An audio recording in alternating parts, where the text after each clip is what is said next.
Nicholas Carlson's a senior editor at Business Insider. Now, I want to ask you, I've read your article, and there have been stories swirling for years now, right? The idea is Mark Zuckerberg started this company in 2004 in his Harvard dorm room. Right. There have been lawsuits, there have been claims that perhaps he wasn't the first one to come up with this idea.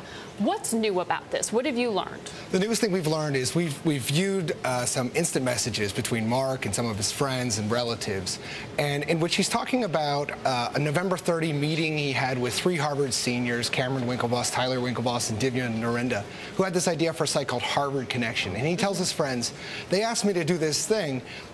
You know, I want to build my own site. It's called the Facebook, and what I'm going to do is sort of delay them while I build mine, and then launch it sort of when they expect me to give their project back to them. Now, there have been books written about this, right? Like Accidental Billionaire most recently was out by Ben Messer, who said and painted this picture pretty much, saying that the idea had bubbled up among a group with the Winklevosses and others that you just named.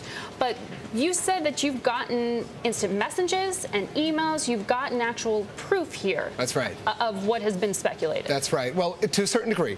We've seen that Mark has told friends, he says, hey, they made a mistake. They asked me to do this. And so part of the question has always been, did he intentionally stall them while he was building what he viewed as a competing product? To be out there first. Yeah, exactly. Did he intentionally sort of screw them over a little bit while he used stronger language in these instant messages? I can't really get into that, but he did sort of talk about, you know, pushing back their project, leading them on, stringing them along is actually a phrase one of his relatives used. Is there anything illegal in that, or is that just sort of, you know, not playing fair, is what you're saying? I mean, I'm not a judge and I'm not a lawyer, so I don't know if he necessarily actually did fraud in the inducement or fraud, you know, sort of push the legal boundaries here, but they came to him with an idea, and he thought it was a good idea, and he thought, I'd like to build a site, and it's a competing site, and I'm going to work on mine while telling them I'm working on theirs. And you're saying that what was new about their idea was the social networking component of the site here. We do want to, because this is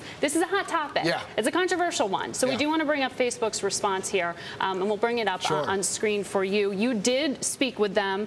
You did tell them what you had found, the copies of the emails and instant messages that you got, and they said simply, we're not going to debate the litigants and anonymous sources who are trying to rewrite the company's history. So they're saying that they're not getting their hands dirty in combating this. They're not denying it either. They're not denying it either. Right. Yeah. And I think what sort of the tact here, the defender of Facebook would say, look, Mark Zuckerberg was 19 years old when he did this, and we also found some other sort of misdeeds of his. He sort of hacked into a Crimson reporter's email account using information he got from Facebook. And that's sort of, and I think what their response has sort of been, hey, Mark was a 19-year-old. These are sophomoric acts of a sophomore in Harvard. And that's certainly true. And if you want to look at the quality of his execution since then, it's been 6 years, and he's built a company that's got 400 million users checking it every month. Right. Is this going to impact business in any way from the legal sources that you've talked to? Well, it's difficult to see. It seems like the crowd that is behind this rival site, they may sort of move forward with new legal action, and it'll be interesting to watch that, and we'll be watching it very closely.